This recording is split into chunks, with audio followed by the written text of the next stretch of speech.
Muito bem, pessoal. Agora está na hora da gente fazer alguns testes práticos aí com o que a gente acabou de ver com relação à comunicação SPI.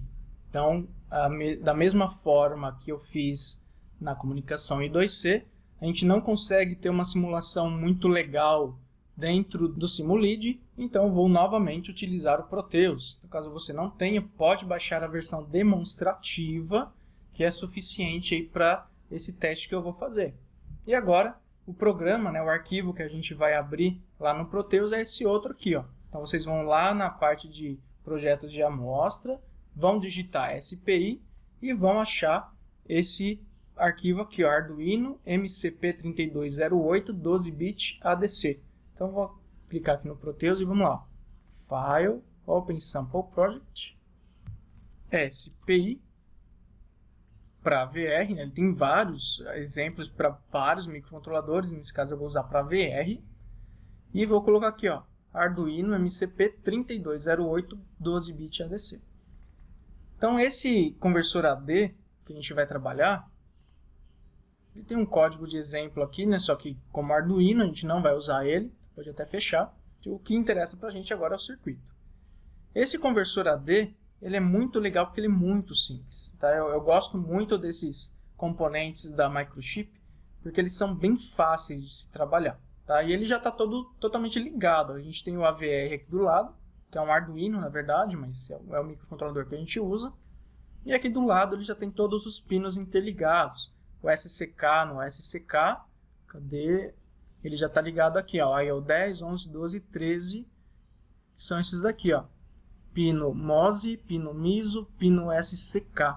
E também tem o IO 10, que é o Chip Select. Tá vendo? Aqui já está como Chip Select, não como Slave Select. Então, se ele estiver em nível 0, tá vendo que ele está barrado, ele está selecionado. Se ele estiver em nível 1, ele está em Standby, que é esse shutdown que está aqui escrito aqui do lado. Beleza?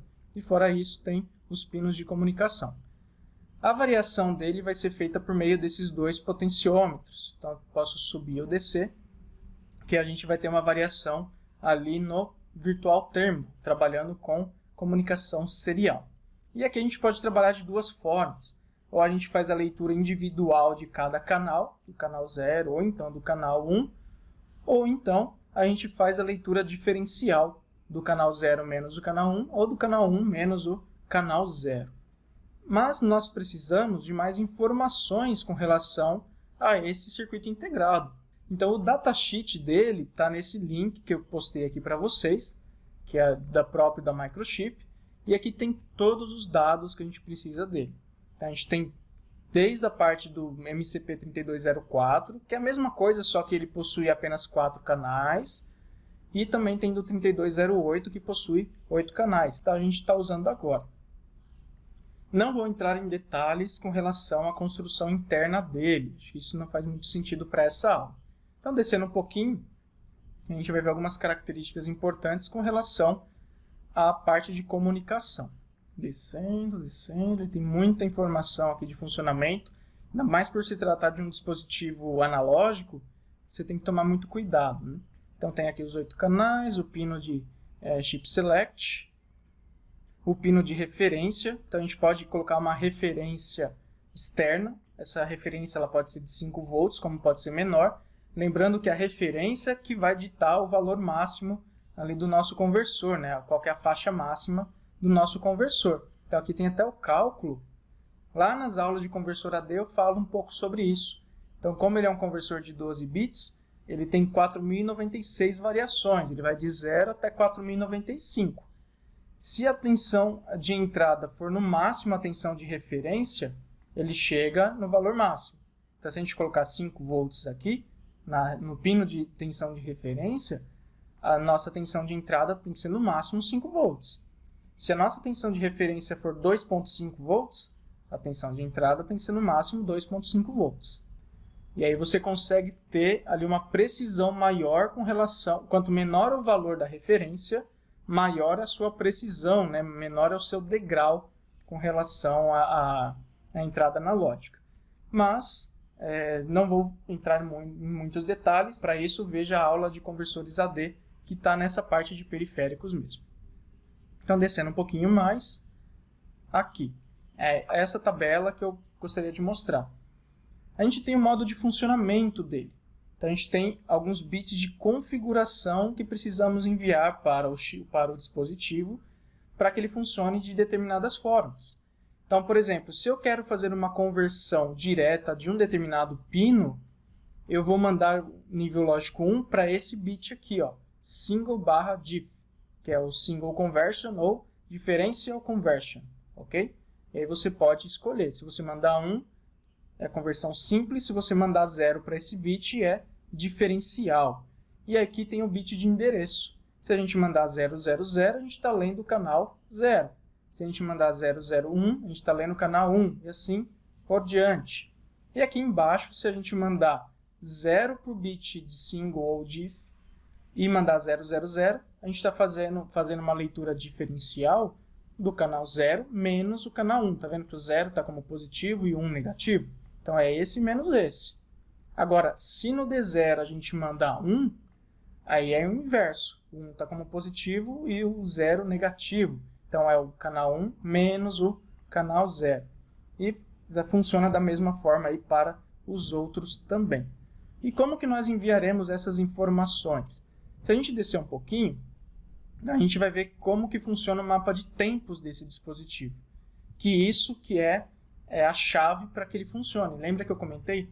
Todo dispositivo que possui uma comunicação serial síncrona tem que possuir em seu datasheet esse mapa temporal. Aqui embaixo tem até ele um pouco mais detalhado, mas vou começar por aqui. Então ele mostra que a cada pulso de clock você manda uma informação diferente. Ó. Esse é o DIN do dispositivo e esse é o DOUT do dispositivo. Ou seja, esse aqui é o que ele recebe do mestre e isso aqui é o que ele envia para o mestre. Então nota que nos primeiros bits que a gente envia, que é o bit de start, que é o bit de single ou diferencial, e é o bit que são os bits do endereço, ele não manda nada para o mestre, ele fica em alta impedância. Mas quando ele chega nessa etapa, ele envia todos esses bits aqui, que são os 12 bits da conversão. Só que a gente tem que tomar um certo cuidado, porque o nosso registrador lá do microcontrolador ele tem apenas 8 bits, e a conversão ela tem 12 bits, além desse bit que é nulo, né, que a gente acaba não utilizando, mas que também é enviado para o registrador. A gente tem que tomar muito cuidado com isso. Então, para isso, a gente tem aqui um outro gráfico que mostra como trabalhar com registradores de 8 bits, ok? Então, esse aqui é o modo que a gente vai trabalhar. Dá uma olhada aqui embaixo, ele mostra que ele trabalha com 8 bits no modo 00. Ou seja, ele não possui atraso e o clock é na borda de subida, certo? Então, o que acontece? Aqui nós temos o dispositivo e aqui nós temos os registradores. Nota que os primeiros pulsos, como a gente está trabalhando aqui com MSB First, né, a gente primeiro envia o bit mais significativo, então os primeiros pulsos eles não enviam nada, é indiferente. Então, a gente manda um monte de zeros, tá vendo? Envia 0, 0, 0, 0 e 0. O start bit ele é o bit 3 do dispositivo. Ele só vai ser enviado no 6º pulso de clock, que é o start bit, que a gente manda 1. O single/diff, que é aquele para a gente ler um canal ou 2, ou diferencial, é enviado logo na sequência. E por último, no 8º bit, a gente manda o D2, que é o endereço D2. Lembrando que ele tem 3 bits de endereço. Aqui a gente só está mandando do D2. E nisso ele não recebeu nada importante. Depois, a partir do 9º bit, aqui, a gente precisa mandar outras informações. Então, a gente tem que mandar o bit D1 e o bit D0 para completar o endereço que já existia aqui no D2. E o resto que a gente envia é irrelevante. Por quê? Porque a gente já mandou o endereço que a gente quer. A partir do momento que a gente mandou o endereço que a gente quer, o dispositivo já se tocou. Falou, opa, ele quer tudo 0, então ele quer fazer a leitura do canal 0. Então ele já se prepara e a partir do, deixa eu ver aqui, 13º bit, mais ou menos, né? Não sei se é o 13º ou 14º, ele já começa a enviar a informação do registrador interno da conversão, tá vendo? Então ele já manda lá o bit 11, o bit 10, o bit 9 e o bit 8. Tudo isso dentro do segundo byte. Enquanto o terceiro byte, a gente envia um valor qualquer e ele envia os 8 bits menos significativos da conversão. Tá vendo? Obrigatoriamente, a gente sempre precisa trabalhar em 3 bytes. A gente manda lá esse primeiro, depois manda esse segundo e depois manda esse terceiro. Lembrando que esse x aqui é irrelevante, né? A gente pode mandar qualquer valor, então vou mandar 0 para não dificultar demais. Aqui a única diferença é que ele funciona naquele outro modo, onde ele gera um atraso na leitura. Ó. Então ele dá um pequeno atraso nesse ponto aqui, ó, no bit que ele é recebido do dispositivo. Beleza? Voltando aqui para a aula. Então aqui é exatamente o mesmo gráfico. Até destaquei o ponto, né, que eu queria chegar com relação ao registrador, que é basicamente isso daqui. E aqui tem a explicação que eu acabei de passar para vocês. Então aqui está bem detalhado com relação ao funcionamento dos registradores. E aqui nós chegamos ao primeiro exemplo, né, ao primeiro código de exemplo. Para não estender demais esse vídeo, eu vou deixar para o próximo. Então ficamos por aqui e até daqui a pouco.